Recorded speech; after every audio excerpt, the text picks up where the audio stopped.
I only make decisions when my stomach is full or my balls are empty. Well, thank God dinner is being served.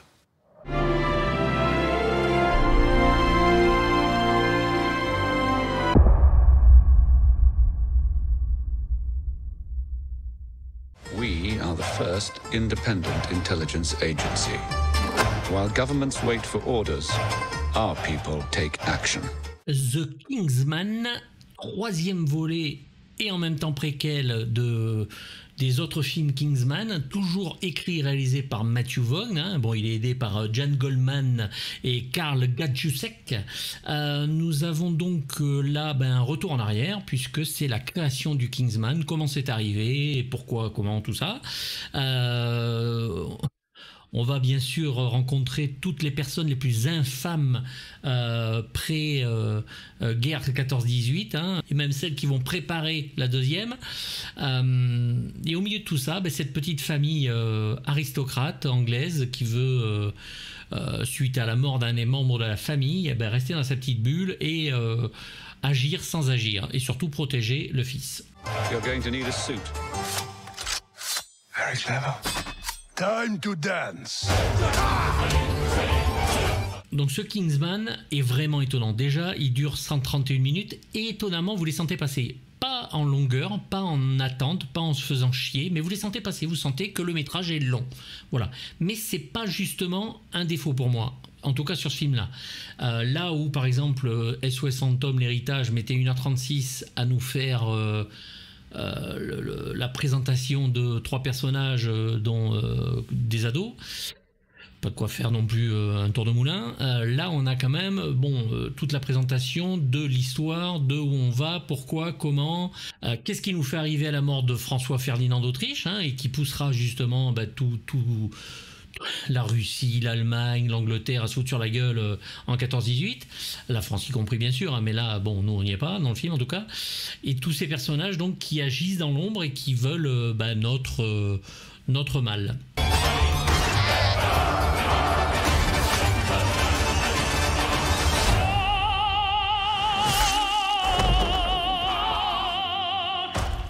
Donc Matthew Vaughn, au lieu de faire comme dans ses 2 premiers Kingsman, des films vraiment péchus, montés vraiment de façon presque épileptique, c'est vraiment, enfin voilà, les 2 premiers sont hallucinants pour ça.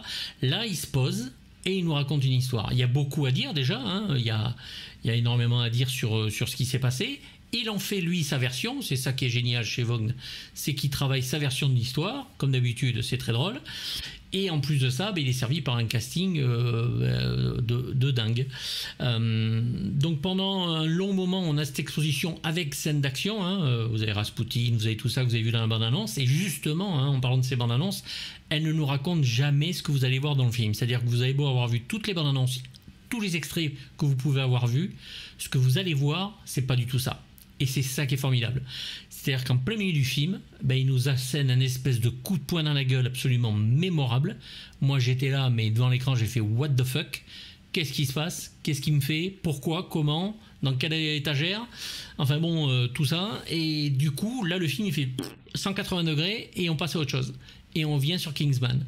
Alors vous allez me dire, oui, enfin quand même, s'il faut attendre la moitié du film. Non, parce que tout ce qui se passe avant, c'est génial. Je vous dis, il y a une bataille avec Rasputin, il y a une bataille dans la boue, dans les tranchées, qui est absolument mémorable, qui se passe de nuit avec un silence très très lourd, qui est vraiment très très fort. Enfin, il y a vraiment des moments, des séquences où vous vous dites, mais ce mec est fou, quoi. Ce mec est fou, Matthew Vaughn est fou. Il arrive à faire un cinéma que personne ne fait.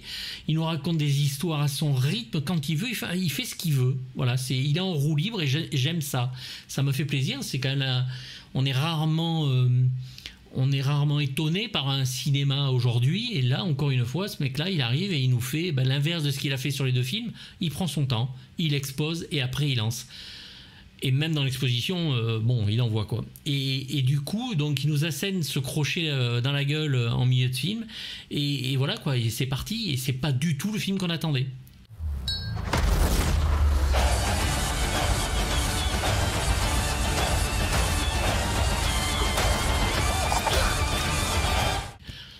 C'est génial, voilà. Bon, c'est tout simplement ça touche au génie, c'est pas parfait, parce que malheureusement, alors cet effet de longueur a pesé sur moi quand je suis sorti de salle, et a grandi. Et en fait, depuis là, je l'ai vu ce matin, et je me dis, voilà, c'est en train de... Plus ça va, plus je l'aime, et plus j'ai déjà envie de le revoir. Alors que... Et un petit problème d'acteur, puisque, bon, quand on engage un gars qui fait que des méchants à longueur de temps dans les films, et qu'on voit plus en milieu de film, et que le grand méchant est caché tout le métrage, bon, quand il apparaît, on se dit... C'est vrai, il restait que lui. On l'avait oublié, mais il restait que lui. Donc bon, on se retrouve avec ce petit... Voilà, c'est un souci de fan de cinéma, hein, c'est pas un souci de spectateur. We shall see. Voilà, bon, Ralph Fiennes, rien à dire, impérial, ultra anglais comme il faut. Il est pas, mais l'époque le veut aussi, hein, donc vous attendez pas à voir Harry dans les deux autres, hein, c'est vraiment un autre personnage. C'est voilà, c'est quelqu'un qui souffre, c'est quelqu'un qui aime, c'est quelqu'un qui a ses faiblesses, ses forces, il est juste parfait. Vous avez Gemma Atherton, dont on est tous amoureux, qui joue la nounou et qui est excellente en agent. Vous avez Jimon Hunsoon, hein, aussi, hein, que ça fait plaisir de revoir dans un rôle intéressant. Vous avez donc Matthew Good, hein, qu'on avait vu dans les Watchmen. Vous avez Tom Hollander qui là va jouer 3 personnages, assez bien grimés d'ailleurs, puisqu'il joue George V, Guillaume II et Nicolas II. Et bon, les 3 seront infâmes, enfin George V ça va, mais les 2 autres seront infâmes et très drôles.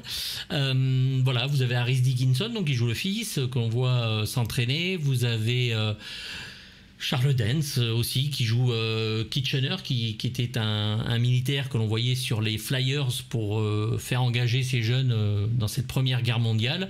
Aaron Taylor-Johnson, hein, qui casse, vif argent aussi de Marvel, qui joue aussi un petit rôle.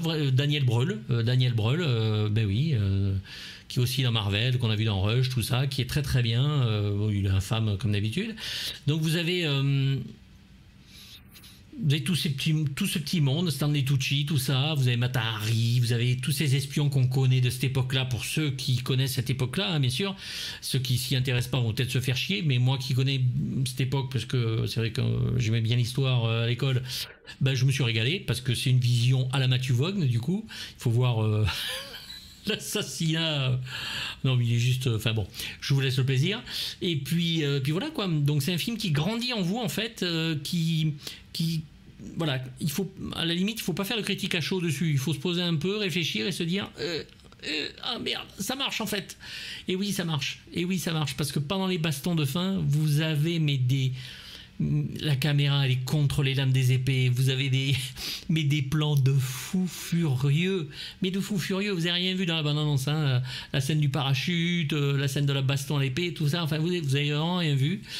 Voilà, les boucs sont importants aussi, les chèvres aussi, donc c'est quelque chose. Voilà, bon, moi je vous dis allez-y, foncez, c'est du Matthew Vaughn, c'est The Kingsman. My flock. This will not be a war of heroes. Bon, Spider-Man est en train de tout bouffer, donc je suis pas sûr que le film rencontre un succès, hein. Matrix, Spider-Man et Kingsman, les uns sur les autres, je suis pas persuadé que ça donne quelque chose en plus avec le confinement. Donc bon, vous voyez, moi je vous dis allez-y, franchement ça vaut le coup de mettre un peu de sous là-dedans, et je lui mets un gros 5,5 sur 6 pour le plaisir cinématographique, pour les acteurs, pour les plans, pour la musique, pour tout ça, parce que ouais, enfin voilà, c'est du Matthew Vaughn comme on attend un Guy Ritchie quand il nous fait des films de mafia, et on n'est jamais déçu. Voilà, donc allez-y franchement, et puis n'hésitez pas à me dire si vous l'avez vu, ce que vous en avez pensé, si vous pensez vraiment que j'ai tort ou pas. Moi je suis prêt pour les débats, et petit abonnement, à bientôt, bye bye.